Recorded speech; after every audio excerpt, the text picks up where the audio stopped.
Hello everyone, இன்னைக்கு ஒரு புதுவிதமான ஸ்நாக்ஸ் தான் பார்க்க போகிறோம். அது என்னதுன்னா இட்லி 65.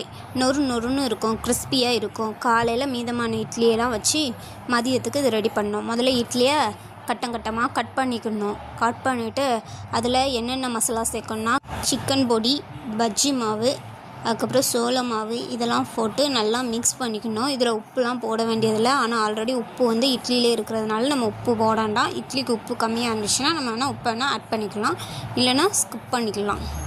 இப்போ கொஞ்சம் ஆயில் விட்டு நல்லா பிசையணும். ரொம்ப பிசைஞ்சிடக்கூடாது, இட்லி வந்து உதிரி ஆயிரும்.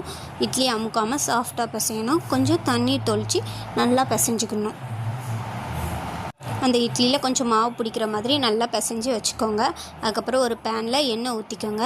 எண்ணெய் நல்லா சூடான பிறகு இட்லியை ஒவ்வொன்று போட்டு நல்லா பொரிய விடணும். அப்போது இட்லி கொஞ்சம் நல்லா வேகும். அப்போது மொறுன்னு கிறிஸ்பியாகவும் அந்த இட்லி 65 வந்து ரெடி ஆகும். இதை வந்து இடையில கொஞ்சம் கரண்டியை வச்சு திருப்பி போட்டுக்கணும். இன்னொரு பக்கமும் நல்லா வேகிற மாதிரி 2 பக்கமும் வெந்த பிறகு அதை எடுத்து ஒரு பாத்திரத்தில் வச்சுக்கணும். இப்போது சுவையான இட்லி 65 தயார். இட்லி 65 நொறுப்பாகவும் கிறிஸ்பியாகவும் நல்லா ஹெல்த்தியாகவும் இருக்கும். ஸ்நாக்ஸ் வந்து நொறுன்னு இருக்கும். குழந்தைங்க வந்து விரும்பி சாப்பிடுவாங்க. அடுத்த வீடியோவில் சந்திப்போம். டாட்டா, பாய் பாய்.